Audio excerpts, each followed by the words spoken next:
Muy buenas noches, ¿cómo están? Bienvenidos a En Contexto, aquí en las pantallas de NPI. Esta noche vamos a hablar de lo que ocurrió el pasado domingo. No vamos a hablar del Mundial, no se preocupen, me imagino que ya están saturados de lo que ocurrió con el Mundial y de los festejos y todo eso, sino que vamos a hablar de las internas simultáneas, lo que ocurrió y lo que va a ocurrir a partir de este momento. Y para eso, por supuesto, doy primero la bienvenida a Estela Ruiz Díaz. ¿Cómo estás, Estela? Hola, Fito, ¿cómo estás? Muy buenas noches a la audiencia. Bueno, esta es una mesa para aprender. Sí, por supuesto, por eso invitamos esta noche a tres personas que van a darnos sus puntos de vista, su análisis, su reflexión sobre las internas simultáneas y sobre lo que puede ocurrir a partir de ahora rumbo a las generales. Está con nosotros Milda Rivarola, ella es historiadora, socióloga. ¿Qué tal? Buenas noches, Milda, ¿cómo estás? Bienvenida. También está con nosotros José Tomás Sánchez, politólogo. ¿Qué tal, José Tomás? Muy buenas noches a toda la audiencia. Y Alberto Esborovsky, él es presidente de la Cámara Paraguaya de Supermercados. Queremos también escuchar de su parte lo que piensan los gremios económicos. ¿Qué tal, Alberto? Gracias, Fito, por la invitación. Estela, Milda, José, un gusto estar con todos ustedes. Bueno, y yo creo que tenemos que arrancar haciendo una pequeña evaluación o lo que ustedes vieron y sintieron con lo que pasó el domingo, tanto con las internas presidenciales coloradas como la de la Concertación y por supuesto las otras fuerzas también, las otras que se suman a esta competencia del 2023. Vamos a empezar contigo, José Tomás. Para mí hay 4 títulos, por así decirlo. Uno, primer título, me sorprendió que en general no hubo un crecimiento en la participación con relación a las elecciones internas del 2017. Yo me temía que por el desbloqueo, no es que me temía, pero esperaba que por el desbloqueo y todos los incentivos que hay a involucrar mucha más gente en las internas partidarias, sobre todo donde están involucrados el Partido Colorado y el Partido Liberal, uno iba a ver una abultadísima participación relativa con relación a las internas anteriores. Y no hubo. Cada interna sumó más o menos 80.000 votos absolutos con relación a 5 años atrás. Eso es lo primero. Lo segundo, con relación a la ANR, se confirmó, digamos, una vez más la tendencia del partido, con algunas excepciones en esta era democrática desde el 89, la tendencia del partido a que el caballo oficialista pierde y suele ganar el adversario interno al gobierno. O sea, hay una suerte de rebeldía dentro de la ANR que se mantuvo y eso también podemos volver a pensar. Y esto se vincula con el punto 3. Me parece que también hay, si bien se confirma la continuación de esta tendencia en la ANR, hay algo nuevo. Por primera vez, un expresidente muestra que continúa con fuerza política en un partido que tenía facciones que no sobrevivían mucho tiempo, ¿verdad? El oviedismo, el argañismo, o sea, sobrevivían en base a liderazgos que el oviedismo terminó afuera del partido, los otros terminaron por otras razones. El nicanorismo, el abdismo en su momento, guasmosismo, o sea, hubo muchos ismos en el partido que se desvanecieron. El cartismo no. Entonces, ese es otro punto y es una pregunta para adelante si eso qué significa dentro del Partido Colorado, porque lo que va a quedar alrededor del cartismo dentro del Partido Colorado van a ser islotes de grupos políticos, ¿verdad? Porque el abdismo, creo que con la paliza que recibió el presidente, está de salida. Vince no es un liderazgo que vaya a continuar, me parece a mí. Entonces hay que ver qué queda con los diferentes grupos. Y el cuarto punto para mí es esta disputa discursiva que hubo en relación al plan de transformación educativa, donde se posicionaron grupos muy radicales y eso tomó cuenta del debate político contra todo lo que sonara a género, contra todo lo que sonara a cooperación internacional, con lo que sonara a no temer a lo de la familia. Ese discurso que a muchos asustó, mi hipótesis era que no iba a prevalecer por arriba de otros recursos tradicionales en la política, como articular con líderes territoriales, conseguir plata, vincularse con las instituciones, etc.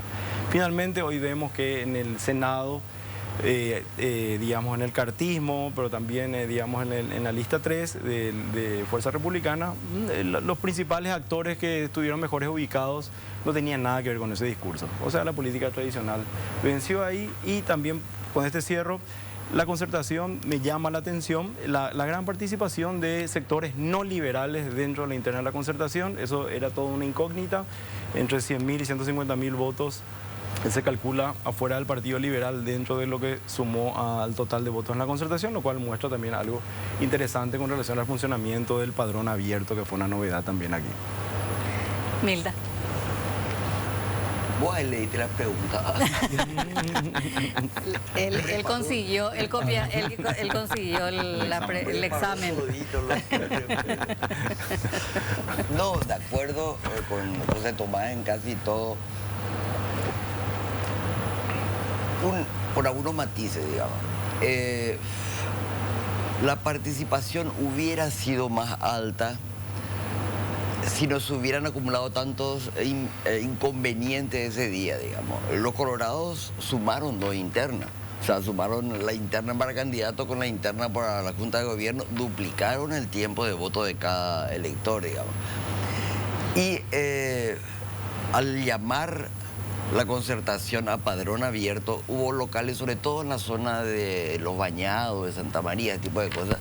Gente que entraba, esperaba 2 horas porque su mesa tenía 1000 y tantos personas para votar y se iba, o sea, no aguantaba 2 o 3 horas de calor, digamos. Se suma eso la menor cantidad de máquinas de votación, bueno, y se sumó 3 horas del partido con alargue, ¿verdad? Entonces, son como puntos de atención para la organización misma de lo que va a hacer las nacionales, porque no vamos a tener más máquinas, ¿verdad? ¿No? No, dijeron que sí. No se puede. Más que las que hay hoy. Más que las que hay, no. Probablemente haya una dotación más, nos decía Jaime Bestar la semana pasada, pero eso no es seguro. Pero hubo dificultades y problemas para el acceso a votos, digamos. Lo otro es que los resultados fueron casi todos esperados. O sea, a nivel de algunas buenas consultoras de intención de voto que no falsean normalmente los datos, se sabían más o menos los vencedores, donde hubo, hubo variaciones porque se esperaba mayor brecha a favor del cartismo, digamos, fue menor a la de las tendencias. Y hubo también, quizás debido a publicidad y debido a la presencia mediática que tenían, se esperaba mayor participación del PPQ, por ejemplo. Que eso también cayó respecto a las intenciones de voto manifestadas. Y queda la incógnita de qué sucede con esa fuerza que no se presentaba una interna dentro de la oposición. O sea, me refiero al Frente Guazú. El Frente Guazú tiene electos 6, de hecho 8 senadores, ¿verdad? Y tampoco Alianza Encuentro Nacional. O sea, entonces hay como una pregunta de cuánto hubieran aportado, qué fuerzas realmente están aportando a la interna de Concertación. Hay unos vacíos que no se entiende mucho. Pero yo creo que nada estaba fuera de lo esperado. O sea, y yo esperaría a ver, respecto a lo que dijo José Tomás, el discurso antiderechos en general. Hace tiempo, salvo durante el oviedismo, yo creo que fue la última vez que dentro del Partido Colorado se dio una avalancha así tan grande de discurso ideológico, digamos. Después fue así su lógica normal de clientelismo, padrinazgo, o sea, no entraban a debatir formas de gobierno ni eslogan. Vos sos corrupto, vos también. Claro, etcétera. ese tipo de cosas, ¿verdad? Pero habría que ver la interpretación que ellos le dan al uso de esos eslóganes y de ese discurso. Beto Velar dijo que ganó porque fue soberanista, digamos, y dijo claramente, o sea, le dio valor a su posicionamiento en contra de algunos de los conflictos, porque eso puede volver a jugar en los meses siguientes. O sea, primero fue para derrotar ideológicamente al sector abdista, que se cayó, se asustó, se sumó incluso a ese discurso, salvo algunas excepciones. Pero si vuelven a usar ese arsenal ideológico en los próximos 3 o 4 meses, se va, porque es una perfecta cortina de humor. O sea, se va a dificultar mucho el debate de programa, la manifestación de reivindicaciones de cada sector, digamos. Y va a marcar también lo que podría ser eventualmente el gobierno futuro del ganador, ¿verdad? O sea, para mí ese debate muy marcado ideológicamente y muy contrario a las tradiciones de los partidos tradicionales paraguayos sigue siendo preocupante. No es que murió, no creo que haya muerto ahora. Alberto. Bueno, escuchamos muchas peleas en la campaña y escuchamos pocas propuestas concretas reales. No se está hablando de lo que hay que hablar y de qué es lo que hay que hablar. Hay que hablar de qué vamos a hacer con cuestiones impostergables, ¿verdad? Entre ellas la informalidad, Itaipú.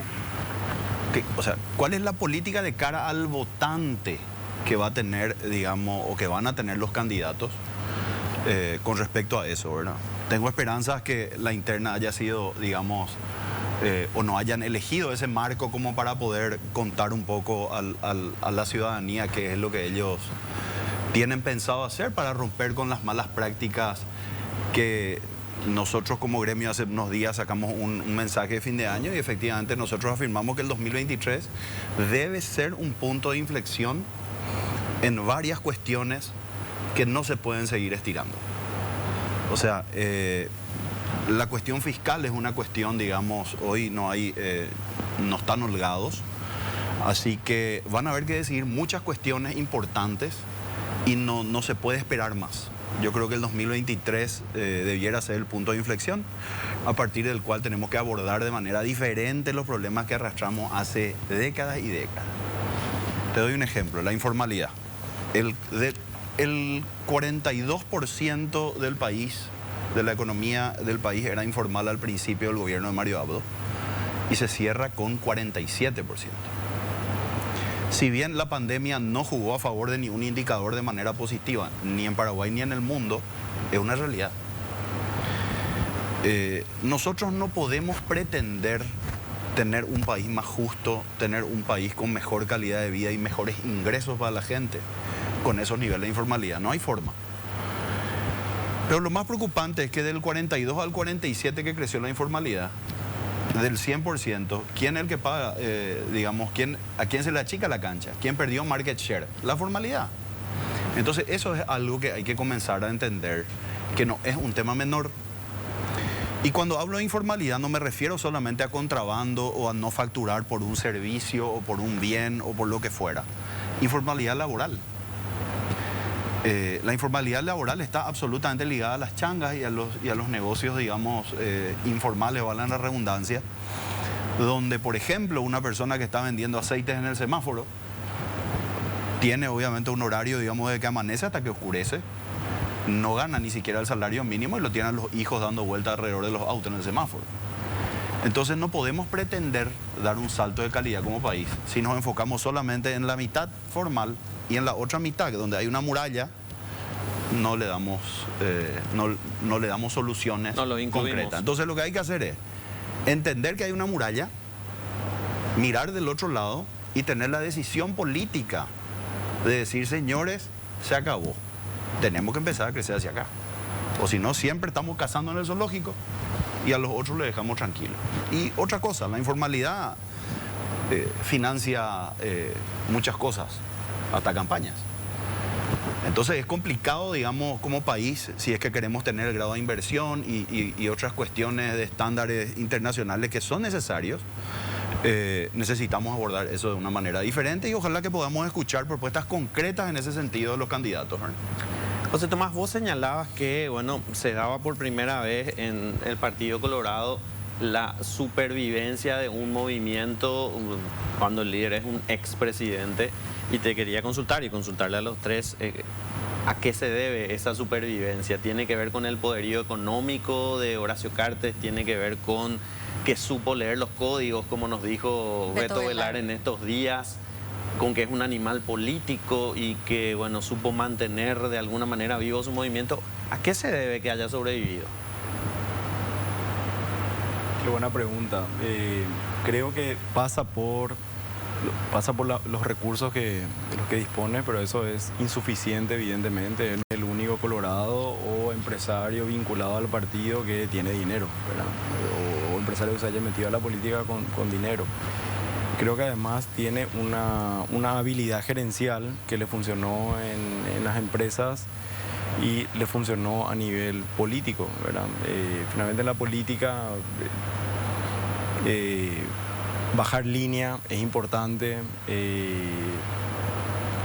Digamos, él tampoco solamente se jugó a una forma de hacer política, porque él comienza su gobierno de una manera, recuerden las seccionales levantando las banderas negras. Luego entiende que el Partido Colorado no puede ser desplazado así nomás, se involucra. Uno puede medir como puntos de inflexión cuando le quita a Marta Lafuente del Ministerio de Educación y le pone a Riera, cambia una persona que estaba haciendo o intentando hacer un laburo técnico y lo pone a un político que además... O cuando le echa a los liberales del partido en una convención. Eso ya al final, ¿verdad? Porque esto de Riera creo que no es tan al final. Creo que ya se fue viendo que la lógica partidaria de no tener la reelección también, bueno, después ese es todo otro capítulo, ¿verdad? Lo hizo ver que para sobrevivir tenés que ocupar instituciones, tenés que, digamos, pactar con liderazgos. Ceder espacios. Pero no se dio tantos espacios también, por eso que después yo creo que Santi Peña pierde. Santi Peña para mí no pierde, solo, veamos, se habla de muchas explicaciones de por qué él perdió. Yo creo que parte de eso es que Horacio Cartes no entiende del todo la apertura de pactos que tenía que tener dentro del Partido Colorado, y luego con su expansión de recursos que vino se dio con mayor envergadura saliendo del gobierno, hacia el final del gobierno, su retorno, digamos, es ya con todos esos aprendizajes. Creo que tiene una mezcla de habilidad y recursos en un país donde las instituciones son muy débiles, hay escasísimo control en cuestiones claves como financiamiento político, digamos, las reglas del juego están totalmente inclinadas a quien controla las instituciones. Él tiene mucha influencia sobre, bueno, algunos dicen que controla la fiscalía y otras instituciones todavía, digamos. Entonces, en este país, en estas condiciones de debilidad institucional, ser un peso pesado en lo económico y en lo político, obviamente lo hace, creo yo, no sé Milda qué pensaba, pero como el primer verdadero oligarca de la democracia, oligarca en el sentido de que tiene poder político y económico. Me parece que siempre eso estuvo dividido y creo que eso se concentra ahora, ¿verdad? Ya, yo haría una pregunta respecto a la participación de Zborowski. ¿Gana uno con propuestas de programa? ¿Todavía puede alguna candidatura vencer a la otra porque plantea un mejor programa que los otros? Tanto Cartes como Marito ganaron con un PowerPoint. O sea, alguien le hizo así 2 o 3 páginas de PowerPoint y nada, no hubo ningún debate sobre políticas de Estado, programas. No te digo que esté bien, es un espanto, ¿verdad? Sí, no, estoy de acuerdo contigo. Pero yo no sé si... y a mí me resultó muy chocante que ante esa avalancha soberanista, antiderechos, la oposición no haya levantado prácticamente ninguna voz. O sea, se estaba planteando un debate o una... avalancha ideológica. Tuvieron miedo. Y sí, pero si la política no es discurso de ideas, ya perdiste. Sí. O sea, perdiste luego antes de pelear si te sometiste al discurso y a la cancha planteado por tu rival, ¿verdad? Y hay gente que te dice, bueno, ¿para qué quieren programa? Busquen 4 o 5 eslogan y vamos adelante. Pero denota un empobrecimiento espantoso de lo que es la política. Y Te quiero nomás aportar ahí, Milda, y a la mesa. Santiago Peña estuvo ayer Ayer. en Radio Monumental y contó que le contrataron a un semiólogo chileno para estudiar al paraguayo, ¿verdad? Y sacar el perfil del paraguayo. Y a partir de ahí construyeron la campaña que yo creo que terminó siendo Dios, Patria, Familia, Antiderechos, etcétera, etcétera, etcétera, que le funcionó como cortina de humo de lo que no teníamos que hablar. Es decir, o sea, no es algo que surge del Aranducat, de la campaña. No. O sea, ellos le contrataron, él contó, Sí. le contrataron a un semiólogo chileno y él les dio el perfil del discurso, teco paraguayo. Sí. Y en base a eso construyeron el discurso. Solamente para agregarte. No, lo otro es que tanto su poderío económico como el entender los códigos colorados puede tratarse de la misma cosa. O sea, es un empresario, o sea, no en el sentido que le dio veto, digamos, pero es un empresario que descubrió, porque al comienzo él empezó a jugar incluso con el PLRA, o sea, cuando Sí. estaba queriendo meterse en la política, empezó a jugar con los dos partidos a ver si cuál era más accesible a sus intereses, ¿verdad?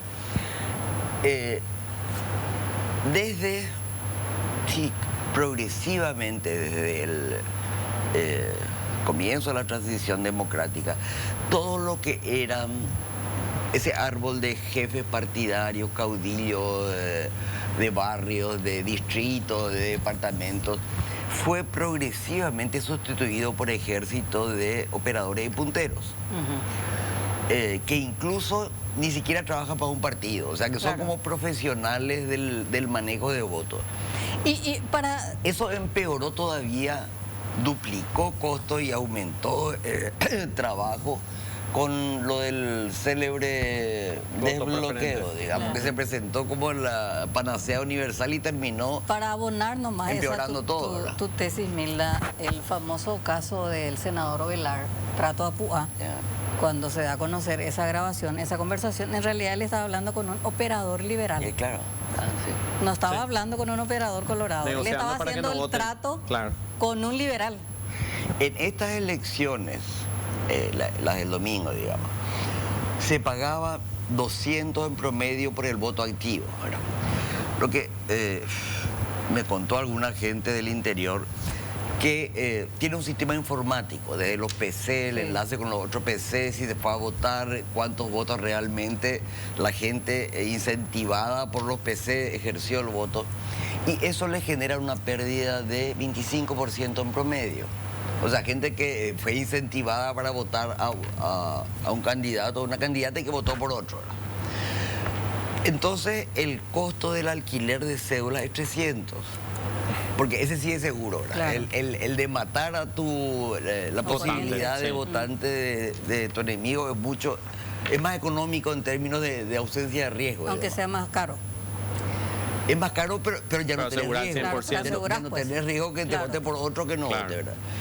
Y está esa última medida que también es, porque los operadores y punteros son maestros en el arte de manejar toditos los delitos electorales. O sea, pueden sacar una nueva ley y ellos van a y ella, porque hay muchas mujeres allí, ¿verdad? Aprender cómo darle la vuelta en un ratito, ¿verdad? La compra de mesarios.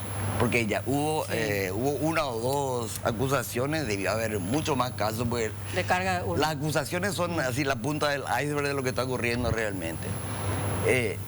Más barato todavía comprar un mesario, que cuesta 4 o 5 millones de guaraníes, ¿verdad? Porque ahí ya tenés carga de una asegurada gratis, Claro. ¿verdad?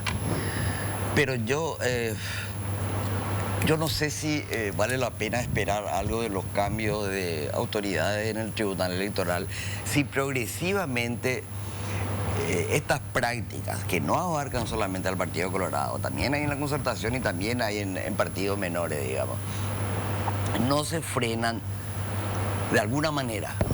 Lo que pasa es que para él o la electora que no va a ir a votar si no le pagan, ¿verdad? Eso ya es un derecho adquirido. O sea, ¿cómo le decís, no, esta vez van a votar Gratis? Y no seamos de su casa, un trabajo, ¿verdad? Ya es una práctica. Es una práctica hábito. normalizada no solamente por el electorado pobre, por clase, qué sé yo, media baja en general, digamos. Las elecciones se van a ir cada vez más convirtiendo en subastas al mejor postor. O sea, aquel que contrate mayor número de operadores y punteros y que invierta más dinero, ganó desde el sorteo, digamos, porque apostó alto, ¿verdad? Pero si no se frena eso, ya no vas a necesitar debatir programas de gobierno, ya no vas a necesitar tener una actuación parlamentaria acorde con lo que prometiste, porque ya se va a mover por canales totalmente distintos, digamos. No se trata de eso. O sea, Claro. eso va a estar bien nomás. Salvo que, y después vamos con Alberto, salvo que en términos futbolísticos, no sé, aparezca un Messi y se lleve por delante todo el equipo y gane igual, aunque los demás hagan trampa. El caso Lugo. El caso Lugo, exacto. Sí, el caso Lugo. Con trampa o sin trampa, tenés una cantidad brutal de votos a favor que ya no pueden Claro. modificar. Voltear. Pero Alberto también le quería consultar lo de Horacio Cartes, porque, bueno, Y no en sé, el desde el nivel punto de vista, empresarial, claro, a nivel hablando. empresarial es... Ese es tu colega. Exacto. Sí, bueno, la verdad que se notó que tuvo una elección bastante potente. Su movimiento realmente fue un movimiento que arrastró masas. Y me gustaría justamente sobre el punto de lo que dijo Milda recién. Si es que nosotros nos vamos a debatir propuestas, Milda, por lo menos desde el gremialismo o desde el empresariado, realmente estamos en problemas. Estamos en problemas y es tan cierto lo que decís que finalmente las elecciones terminan llevándose, digamos, al mejor postor y a la subasta de votos. Pero de alguna manera yo creo, y eso realmente es algo que hay que destacar, el 2023 no va a tener mucho margen de error para ese que compró el voto de todos modos. Me pueden decir, no, pero y seguramente va a pasar el tiempo, no va a pasar nada y va a ser 2028 y van a seguir. No. Hay cuestiones donde ya no hay mucho margen de error. Estamos yendo en algunos aspectos, digamos, y por ausencia de cambios estructurales en muchos aspectos, a problemas que de alguna manera pueden ser graves y pueden, digamos, despertar levantamientos importantes de la población. De vuelta, la informalidad, el contrabando, la falta de políticas públicas de acceso a salud, eso es algo que hay que entender, que esto no puede seguir así. El espantoso estado educativo. IPS, El absolutamente. espantoso estado de la educación. IPS es una institución, digamos, donde la patronal y los obreros son los que financian las operaciones. Y finalmente ni la patronal ni los obreros tienen la representatividad que corresponde que tengan. El Estado maneja IPS. Esa es una realidad. Y hay un consejo donde hay, digamos, de alguna manera, mucho menor peso de los que realmente aportan, tanto los obreros como los empresarios, ¿verdad? Entonces, hay cuestiones impostergables. No se va a poder estirar mucho tiempo o muchos años la situación actual de IPS. No se va a poder. Entonces, Ni en la caja la fiscal. clase política va a tener que entender que el 2023 es el punto de inflexión. Y si no solucionamos ciertos problemas de base, no tenemos realmente mucho futuro como un Estado desarrollista, y sí tenemos mucho futuro como un Estado fallido. Esa es la realidad. Ahora, ¿cuál es el desafío que tienen a partir de ahora? Ya están en la cancha Santiago Peña, está Efraín Alegre, está Euclides Acevedo. ¿Qué modelos se enfrentan? Si hay modelos que se enfrentan, José Tomás. Pero a la vuelta de la pausa. A la vuelta de la pausa. Sí, a la vuelta de la pausa. Ahí ya Hacemos les una doy pausa. el copiatín de las preguntas. Ya volvemos. Bien, seguimos en contexto. Bueno, y la pregunta que quedó en el tintero, ¿cuál es el desafío más grande que tienen Santiago Peña, Efraín Alegre, Euclides Acevedo? ¿Se enfrentan modelos realmente? ¿Qué los diferencia como candidatos, José Tomás? Yo creo que sí se enfrentan modelos, pero recordemos, Paraguay no es un país que pasó por una una etapa de industrialización que dejó una clase obrera con conciencia de clase masiva, una clase media importante, digamos, articulada políticamente, y una derecha liberal, burguesa. No pasó por eso. Entonces no tenemos las definiciones político-programáticas que son más comunes en los países desarrollados. Acá, eso para decir que sí hay modelos, pero no son los modelos que a lo mejor tenemos en la cabeza, y no todo es, a mi modo de ver, como para hacer un contrapunto a la mesa, no todo me parece que es clientelismo y compra de votos. Me parece que si todo fuera clientelismo y compra de votos, no hubiéramos visto que las facciones no oficialistas del Partido Colorado son las que ganan. No hubiéramos visto, qué sé yo, la derrota de Arnaldo Samaniego cuando buscó la reelección del municipio más grande y más clientelar del país. No hubiéramos visto eso, no hubiéramos visto el desplazamiento de todo el grupo Zacarías Irún en Ciudad del Este, sumamente clientelar y con muchísimos recursos. Entonces hay algo más allá de eso. No estoy diciendo que no haya, pero hay algo mucho más allá de eso, que ese es el desafío de los políticos, ¿no? Sobre todo aquellos que entran por primera vez y que piensan que acá yo vengo con mi programa de gobierno, lo lanzo y espero que me voten. Y no funciona así, nunca funcionó así. Hay que articular, hay que ir a buscar los dirigentes locales, hay que ver dónde están las organizaciones sociales, hay que ver dónde están las organizaciones barriales. Y todo eso en un país que de vuelta no tiene, digamos,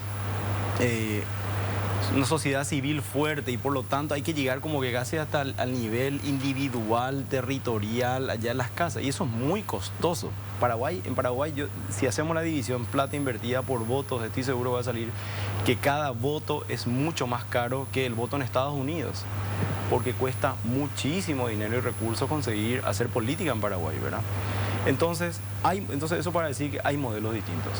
Ahora, los modelos no son lo que esperamos. Entonces, ¿dónde se cruzan para mí los modelos? Uno, me parece que hay un gran segmento de la población que ya no es colorada. ¿Y cómo se ve eso? Y se ve que los polos de desarrollo, el este, el sur, ya no votan sencillamente colorados. Encarnación era, digamos, la ciudad súper colorada. Alto Paraná y Ciudad del Este en particular eran súper colorados. Eso terminó. Y me parece que va a persistir esas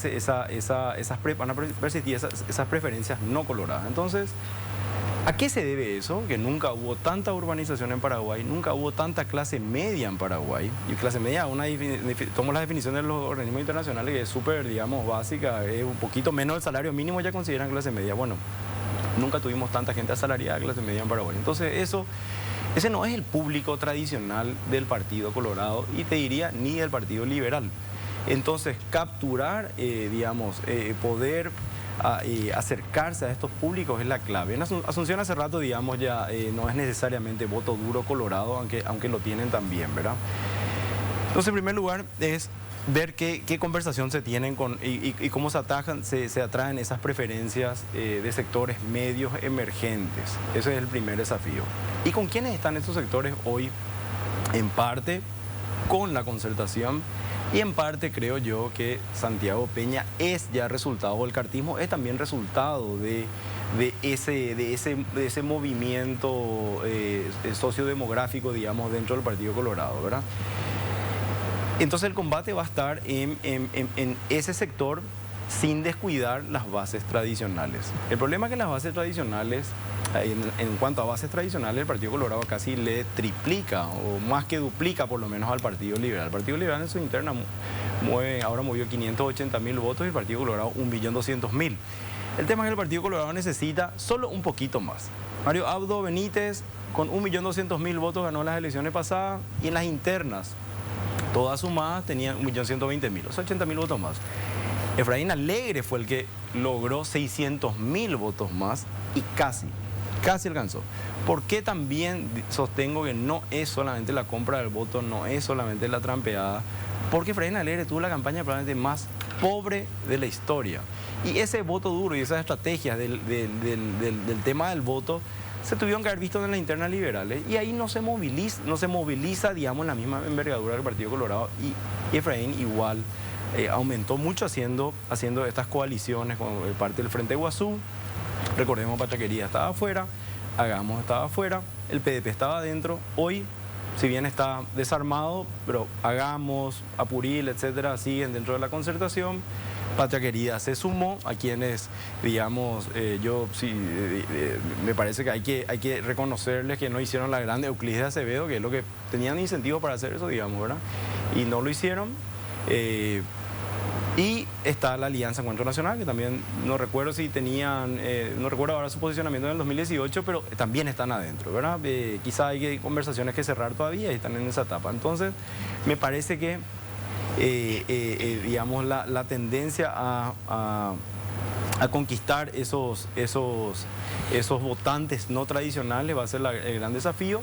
Lo que vamos a ver es que como Messi, me parece a mí en la concertación, van a esquivar la confrontación discursiva en torno a género, organismo internacional, etcétera, y van a plantear políticas públicas, digamos, sociales, que digamos, intenten conectar con sí un sentimiento genuino de los paraguayos, que las familias paraguayas están muy dañadas.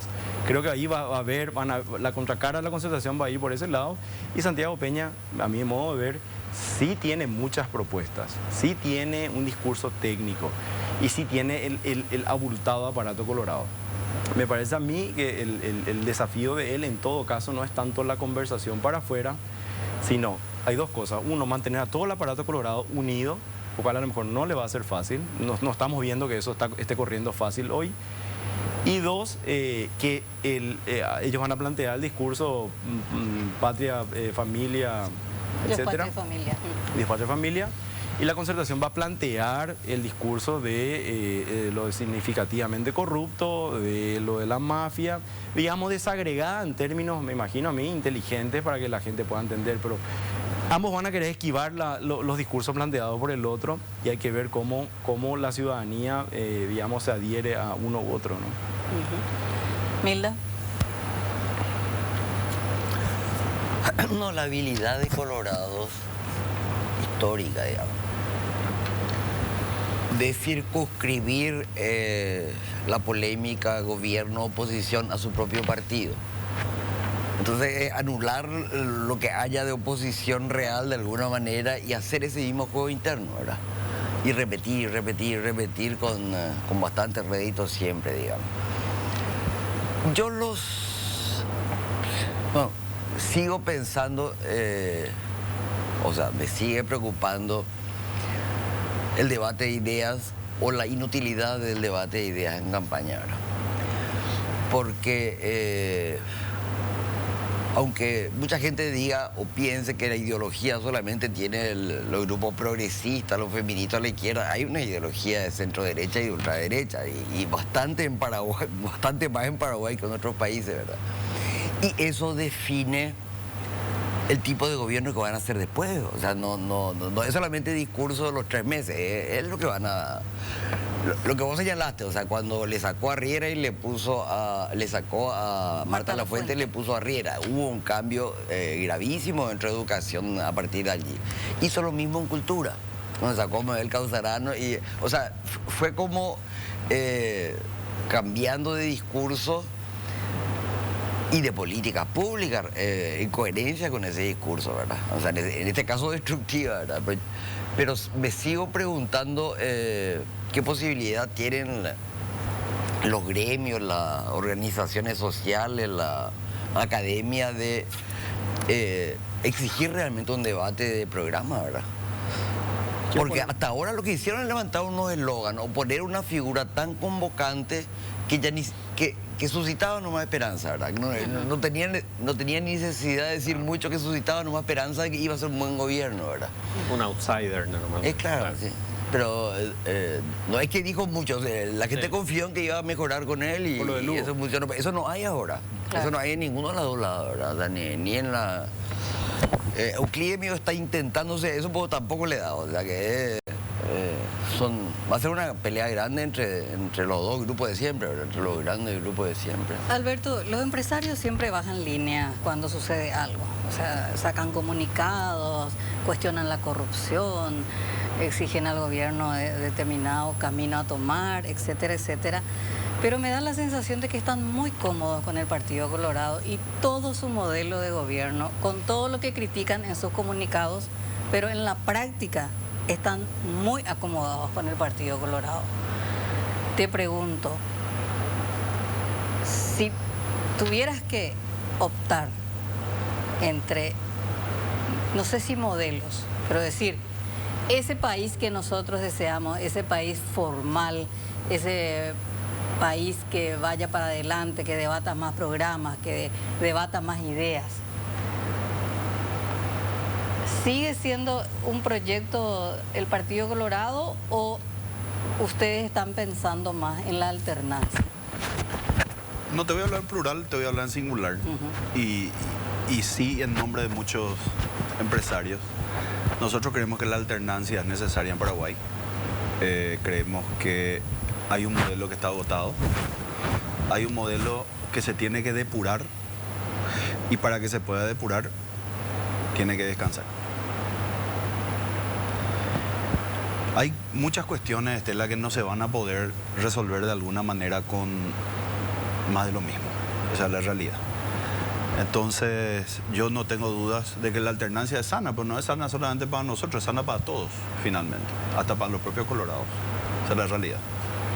¿Por qué? Porque ahí van a ser, digamos, no es lo mismo jugar partido local que de visitante. Entonces ahí se van a tener que replantear y van a tener que, de alguna manera, poner sobre la mesa propuestas concretas de mejores prácticas que seguramente van a aparecer. No tengo duda de que va a existir ese proceso de depuración si es que llegan a estar en la llanura.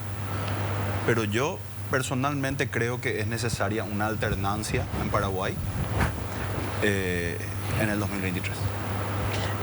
Pero hablaste hace un ratito en el bloque anterior de algo que me llamó la atención y de que si no se hacen los cambios, no hay tiempo, no hay margen para el gobierno que venga, sea cual fuera el gobierno que venga.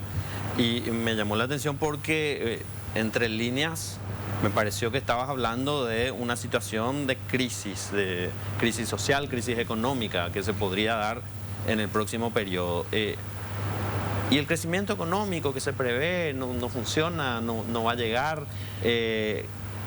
Si llega a ocurrir con un gobierno de oposición, esa crisis social y económica va a beneficiar otra vez al Partido Colorado. No te alcanza solamente crecimiento económico, Fito. Paraguay se proyecta que va a tener un rebote después de 2 años, 1 año de caída, 1 año de cero crecimiento como este año, de estancamiento con inflación. Bueno, el año que viene le toca a Paraguay rebotar. Rebotar con un 5% es lo que se estima. Con eso no solucionás los problemas. ¿Cuánto creció Paraguay del 2003 a hoy? Creció 4 o 5 veces su Producto Interno Bruto. Los problemas estructurales no fueron solucionados. ¿Se dieron pequeños avances? Sí, hay que reconocer. Se dieron pequeños avances. La pobreza extrema cayó, la pobreza total cayó. Ahora, ¿eso es suficiente o estamos conformes con esto que tenemos hoy? Yo no creo que nadie esté conforme. Somos un país de poco más de $5.000 de PIB per cápita. Son niveles bajísimos.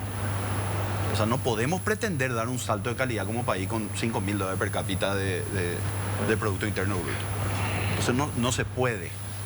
Tienen que venir otras cuestiones acompañadas a ese crecimiento económico, que básicamente yo creo que se trata de ordenar ciertas distorsiones que tenemos, que no pueden esperar más, que es lo que te estaba comentando recién.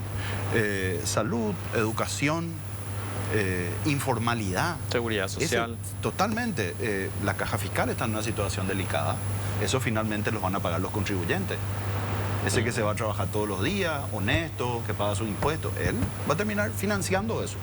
De alguna manera, cada año que pasa, más parte del presupuesto pasa a financiar la caja fiscal. Entonces, por eso yo digo que hay que tener la sensatez de entender que no van a tener que agarrar una escobita nomás el que viene. y guardar las cosas bajo la alfombra. Se van a tener que poner mamelú, que van a tener que comenzar a pensar y a trabajar en serio. Claro. Y eso no lo van a poder hacer solo. El empresariado va a estar ahí firme para apoyar en todo lo que sea coherente, todo lo que sea fortalecimiento de las instituciones y finalmente políticas públicas que ayuden a todos, porque el negocio finalmente no termina en el negocio. Eso es lo que hay que entender. El negocio no termina en el negocio, va mucho más allá. Va mucho más allá. Nosotros como empresarios no vamos a vender lo que pretendemos vender con una población de bajos recursos económicos. Pero no estoy mirando solamente desde ese punto de vista. O sea, si la gente no comienza a tener mejor calidad de vida, con un mercado interno relativamente pequeño, porque es el 50% del PIB, entonces es complicado, ¿verdad? El factor Euclides Acevedo, me decía la otra vez una persona, Euclides Acevedo va a ser en el 2023 lo que fue Mario Ferreiro en el 2013, el factor divisor de la oposición, que robó los votos justos, diríamos. ¿Es así Euclides Acevedo o es una candidatura genuina de la izquierda? De la izquierda. Genuina. Ay. Hicieron dos preguntas y Bueno, lo mataron a Euclides. De la izquierda es genuina, dijeron y ya. No, a ver, Mario Ferreiro en ese momento lideraba a un sector de la izquierda y también Aníbal Carrillo lideraba otro sector de la izquierda. Pero fue también el periodo del auge, quizá, de la articulación de lo más grande que tuvo la izquierda, digamos, el progresismo. Lo más grande que tuvo el progresismo como partidos políticos en democracia al menos, ¿no? Eso fue... Creo que con Lugo, con el liderazgo de Lugo se personalizó bastante ese liderazgo. Pero hoy lo que vemos es, bueno, con la propia ausencia del expresidente por sus razones de salud, también vemos que los partidos, al haberse dividido, solamente una parte está con Euclides, la otra parte está en la Concertación, queda ver cuánta atracción realmente pueden tener, ¿verdad? En aquellas elecciones del 2013, Aníbal Carrillo llevó 80.000 votos y Lugo, claro, así como 250.000, o sea, ya no podía lo transferir tan fácilmente, entonces hoy lo veo con mayores dificultades al menos. Ahora, mi estimación es de que las elecciones van a ser muy polarizadas y esa polarización va a restar estrellato a otras fuerzas. Ahora, ¿quiénes realmente están ahí para negociar o abiertos a negociar? Euclides siempre manifestó que estaba abierto a negociar, lo que no sabemos con quién va a negociar, ¿verdad? Y eso estaría bueno ver qué es lo que él va a decidir, porque a lo mejor sus 3 a 5% que pueda tirar, a lo mejor sí en una elección polarizada es importante. En segundo lugar, Euclides tiene un discurso que le resuena mucho a los colorados. Y le resuena mucho además a los colorados más nacionalistas, más añoradores de otros tiempos, de los grandes liderazgos, incluso estaba señalando gente para su gabinete y Blanca Ovelar era una de las referentes. Y ese es el sector que quedó dañado en estas elecciones internas. Hay que ver si a lo mejor Euclides en realidad no termina siendo un Oviedo I, porque Oviedo fue realmente el gran determinante para que gane Lugo, me parece a mí. Y entonces hay que ver si juega ahí un papel. El gran misterio para mí va a ser Payo Cubas, porque él sí estuvo bien en las encuestas, sí tiene un voto protesta que me parece más podemos usar la palabra genuino en el sentido de que efectivamente hay un sector que ya no cabe en... Más radical.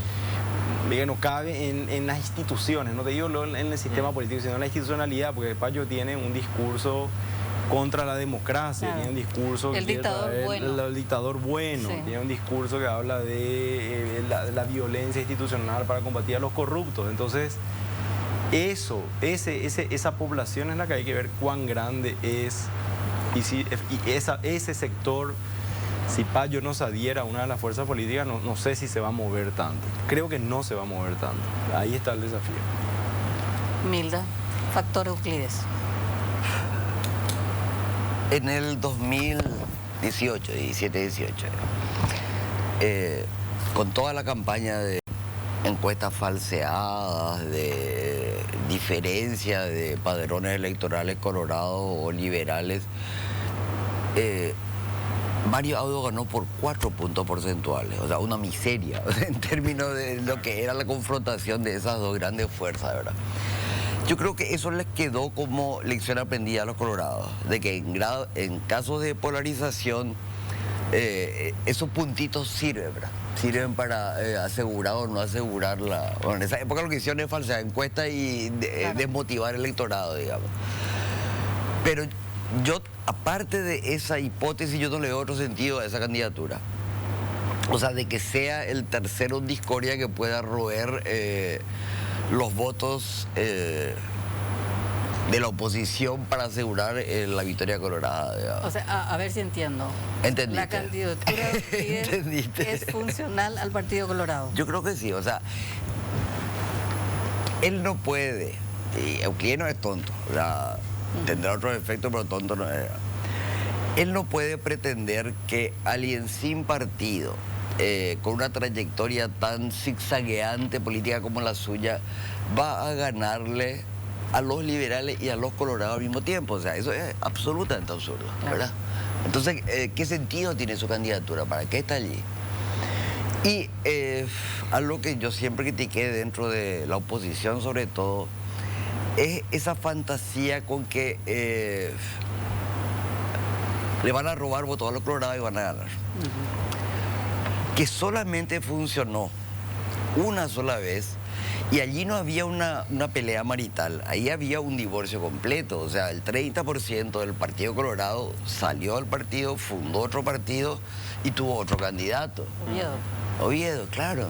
Pero, o sea, no se puede comparar ni pretender de que esas rivalidades internas van a generar el fenómeno que hubo en el 2008, porque eso se debió a cuestiones mucho más contundentes que la simple pichadura de la interna. Claro. No, Pero, no fue eso. Pero hay un sector del Frente Guazú que está con Euclides. ¿También es funcional al Partido Colorado? Eso otra vez me preocupa que no se hayan presentado a internas. Porque si le llamás a senadores un sector, habría que preguntar por qué llegaron a ser senadores. Por Lugo. Por Lugo, claro. El sector que está con Euclides es, o sea, el sector más viejo, más tradicional, o que realmente tiene más movilidad, está en la concertación, ¿verdad? Entonces, la ausencia de presentaciones en las internas te deja sin saber quién es quién, ¿verdad? El nivel de fuerzas.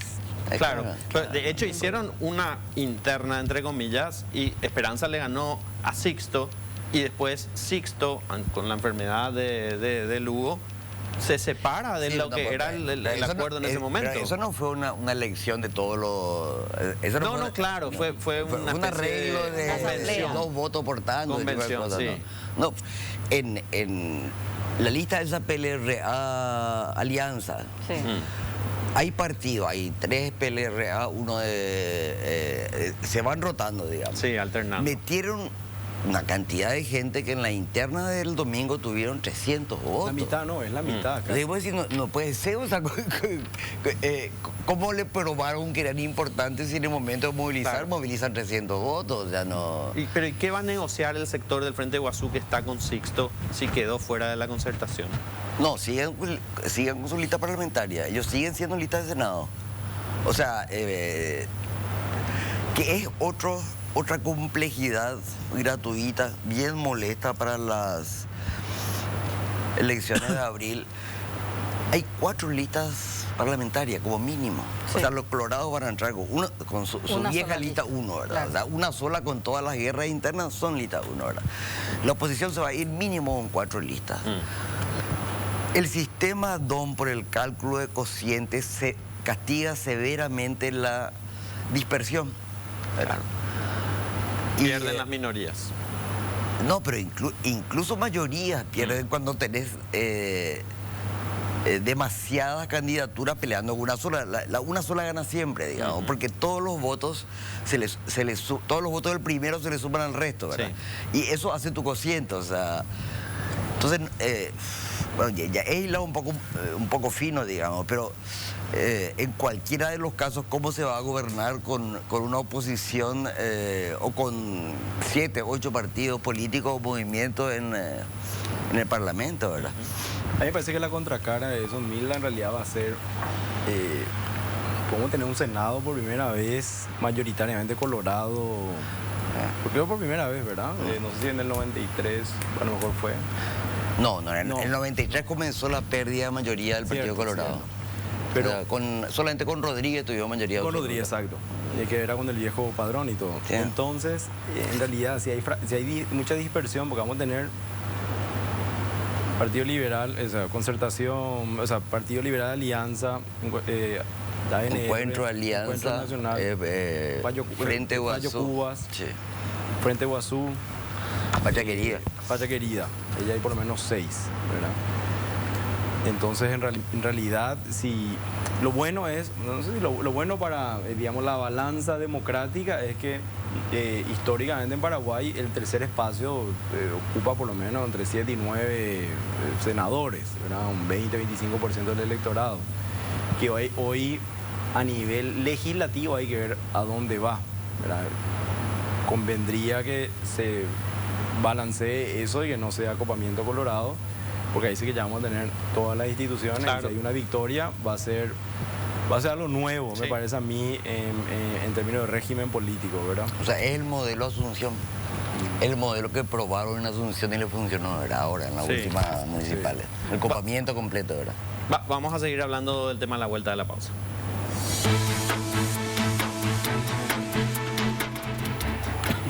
Bien, ya estamos en el tramo final de En Contexto. Decía Alberto Sborowski hace rato de la necesidad de que los candidatos hablen de su programa de gobierno, de su posicionamiento, y Milda le decía, ¿se gana con eso o no?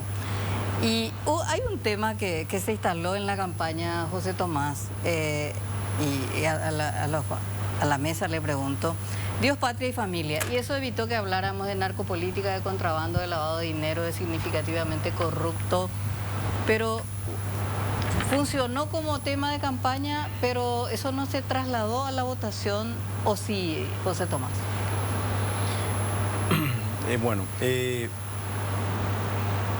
Me parece que hay una diferencia entre se habló o no se habló y se escucha o no se escucha.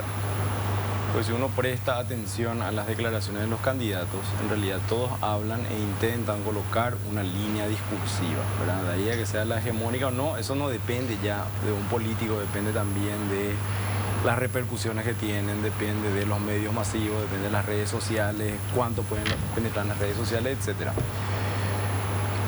Dicho esto, vamos al análisis del discurso contra el plan de transformación educativa que copó el espacio, ¿verdad? Que vos habías dicho de que Santi contrató a un chileno, una cosa así, que ahí pilló como era genuinamente el paraguayo, y de ahí montaban este discurso. En realidad a mí me parece que eso es folclore que venden los consultores.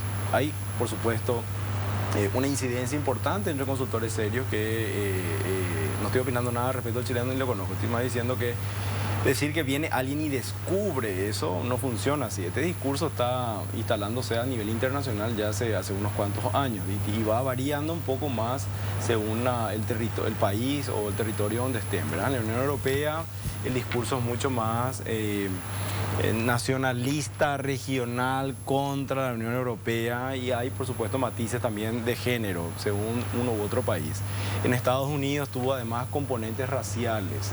En Perú también una mezcla ahí de racialidad y género. Y acá, bueno, se manifestó de una manera, en Brasil muy vinculado a la mano dura de seguridad.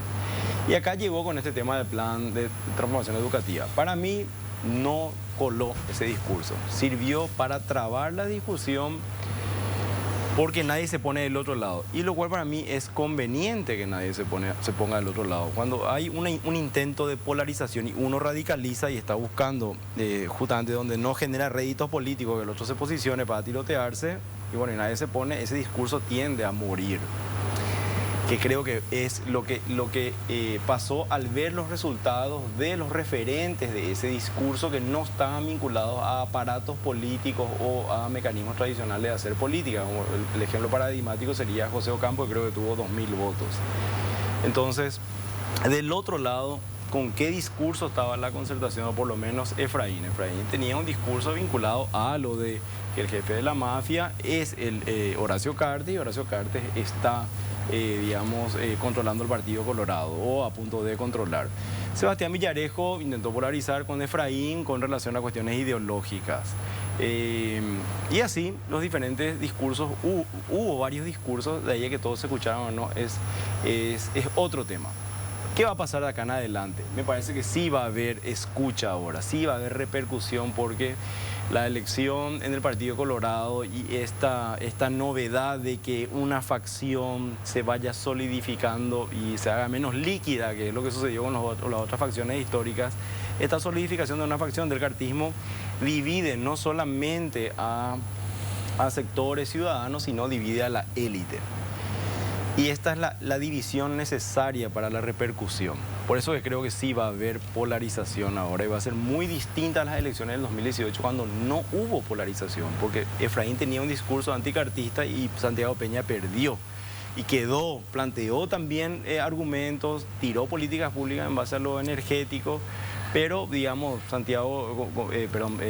Mario Abdo ganaba con cómo se instaló la campaña, con una diferencia enorme en los discursos disponibles, en la alineación de la élite totalmente a favor de su campaña. Entonces fue más fácil. Oye, ese no es el escenario. Milda.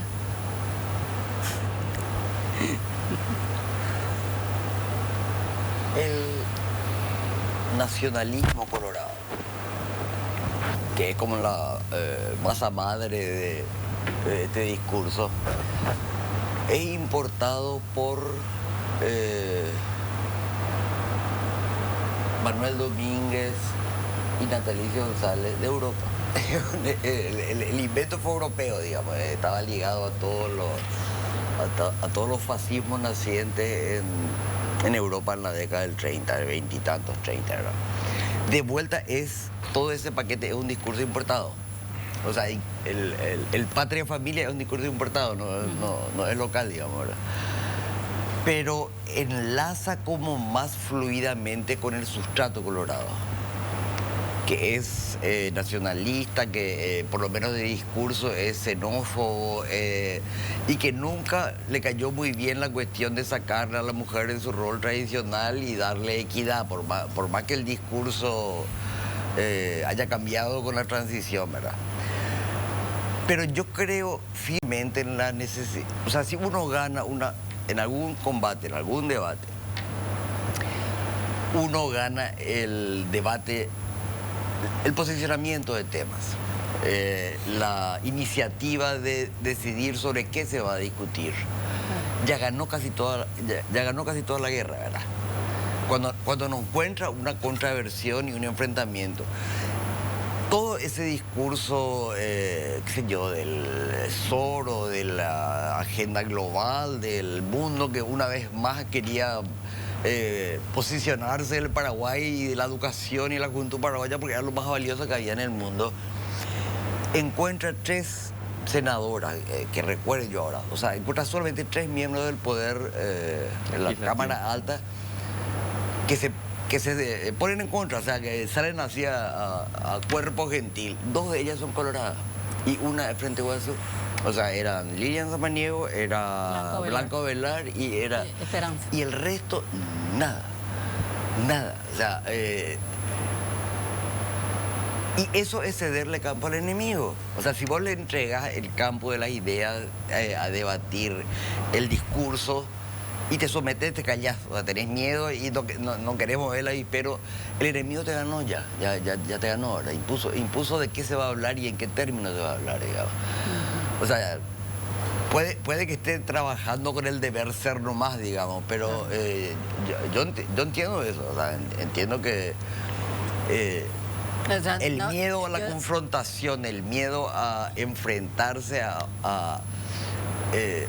ella es un símbolo de derrota, o sea, ella es un germen de derrota importante, ¿verdad?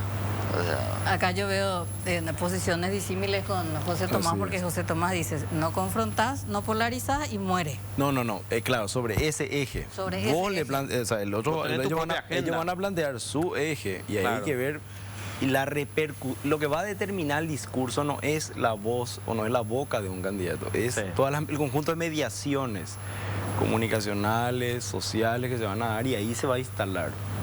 Bueno, y Creo. Alberto. Alberto, y cerramos el programa porque ya nos están apurando. Bueno, yo creo que se ensució mucho la conversación con mucho cuculele y finalmente las discusiones en el marco del equilibrio ni de los fanáticos conspiranoicos, Dios, patria, familia y del otro lado tampoco debieron ser tan de alguna manera determinantes y fueron.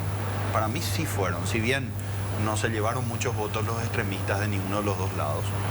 Ensucia la conversación porque no comenzamos a hablar de las cosas importantes, no comenzamos a hablar del camino del equilibrio. El camino del equilibrio es una persona, puede ser católico, puede ser judío, puede ser la religión que quiera, dentro fuera de fanatismos, fuera de xenofobias, fuera de agresiones, aceptando los derechos de los demás, obviamente. Eso no es ser extremista. Ese es el camino donde nosotros hoy tenemos que estar discutiendo. Y espero, y de vuelta, como con lo mismo que empecemos a dejar de lado ese tipo de discusiones que finalmente lo que alimentan es una paranoia que no existe. Y no nos estamos enfocando en el problema que nos está latiendo acá en la oreja todos los días, ¿verdad? Entonces, yo insto a que la clase política de una buena vez por todas pueda dejar de lado ese tipo de biloreí político y cuculele y comencemos a hablar de las cosas y de los problemas reales. Somos un país de $5.000 per cápita de PIB. Eso es un problema. Ese es el verdadero problema. Bueno, les agradecemos mucho que hayan estado aquí esta noche, los vamos a volver a invitar y vamos a ver si los candidatos y candidatas quieren venir a debatir, porque ese es un déficit gigantesco que tenemos cuando se dan las elecciones. El que cree que está arriba en las encuestas ya dice que no va a aparecer en los debates y la gente no tiene oportunidad de escuchar justamente las propuestas que tiene cada sector. Nos vamos a encontrar el próximo miércoles. Gracias Así a es. todos. Y feliz Navidad. Es cierto. Feliz Navidad. Buenas noches. Gracias.